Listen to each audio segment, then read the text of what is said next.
بسم اللہ الرحمن الرحیم۔ ایک بی بی نصرانی تھی۔ گھر میں غربت اور گود بھی اولاد سے خالی تھی۔ گھر میں سوائے شوہر کے اور کوئی نہ تھا۔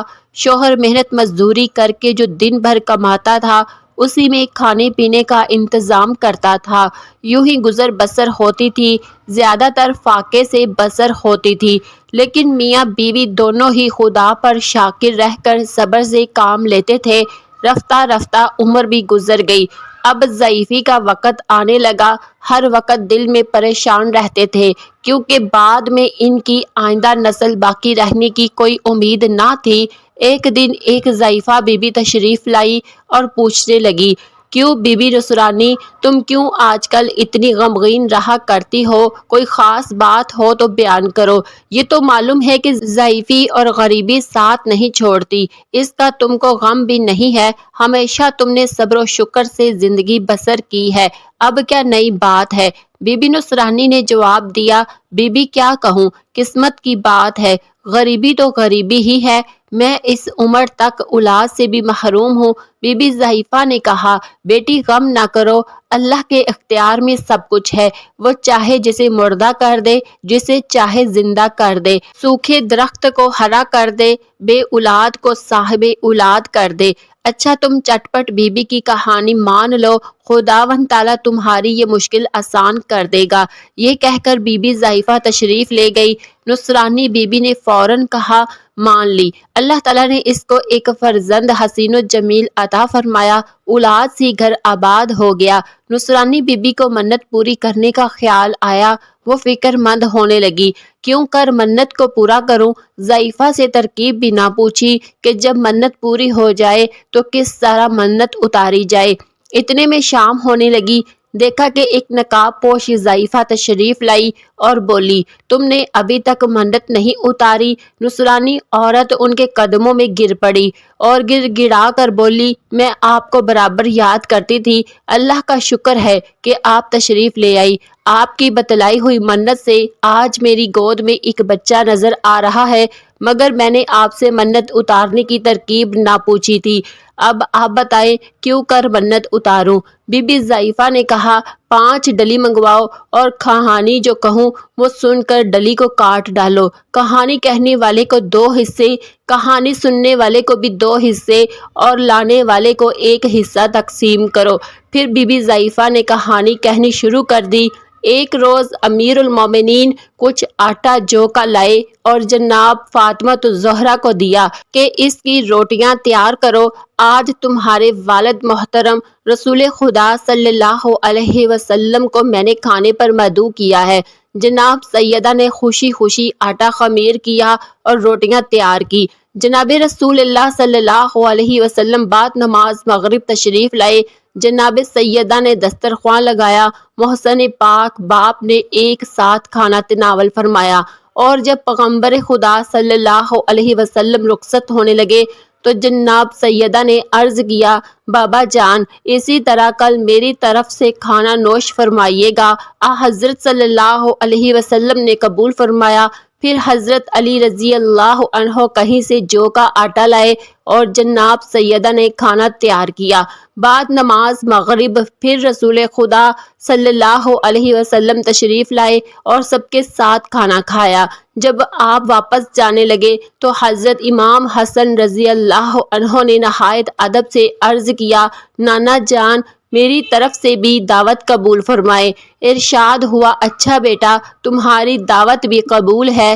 پھر سے کھانے کے انتظامات ہوئے اور جناب رسول کریم صلی اللہ علیہ وسلم تشریف لائے اور کھانا تناول فرمایا۔ جب واپسی کا ارادہ کیا تو حضرت امام حسین رضی اللہ عنہ نے ان کے گلے میں باہیں ڈال کر بولے، نانا جان کیا مجھے محروم رکھیں گے؟ نانا جان سمجھ گئے، فرمایا، بیٹا حسین تمہاری بھی دعوت قبول ہے۔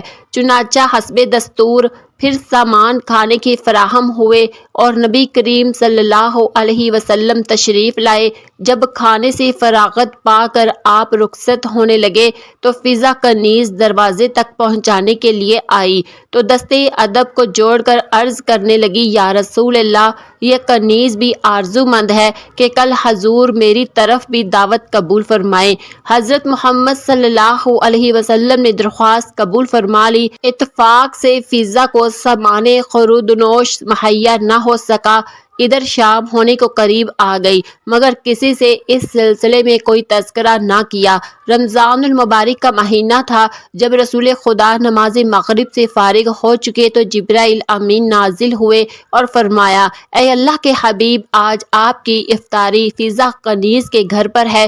رحمت دو عالم سرکار مدینہ فوراً روانہ ہو گئے، دروازے پر پہنچ کر دستک دی اور با آواز بلند بیٹی کو مخاطب کر کے فرمایا، اے بیٹی، تم پر سلام ہو۔ جناب سیدہ آواز پہچان کر دروازے تک آئی مگر کسی قدر متعجب ہوئی کہ آج بابا جان نے کیوں تکلیف فرمائی، کیونکہ افطار کے لیے کچھ نہ تھا۔ الغرض رسول خدا اندر تشریف لائے، تھوڑی دیر بعد بیٹی سے بولے، اے پارہ جگر فاطمہ، آج ہم فضا کے مہمان ہیں۔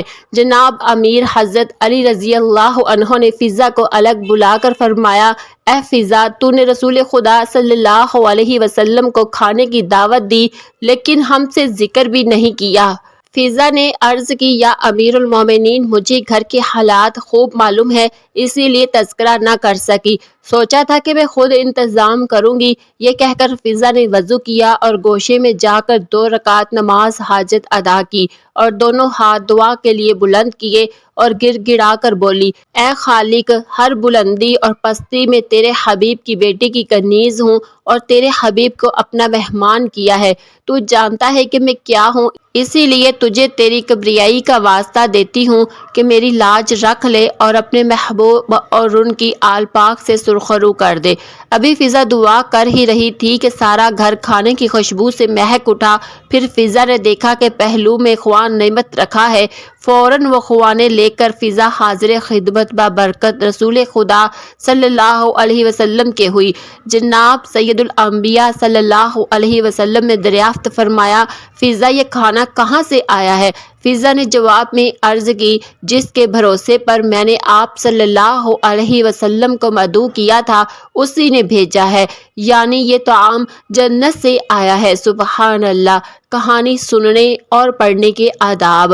سب سے پہلے حاجت روا باوضو ہو جائے، خوشبو لگائے، اپنے کھلے ہوئے سر کو ڈھانپ لے، اس کے بعد 2 رکعت نماز نفل حاجت ادا کرے اور پھر کہانی پڑھنے سے پہلے اور کہانی پڑھنے کے بعد 3 مرتبہ درود ابراہیمی پڑھے۔ سننے والے با ادب بیٹھے اور یہ سمجھ لے کہ آپ اس وقت جناب سیدہ معصومہ کے حضور میں حاضر ہیں۔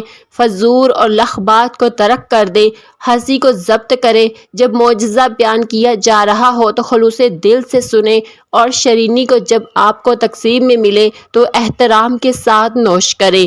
ملتے ہیں نئی ویڈیو میں، تب تک کے لیے اللہ حافظ۔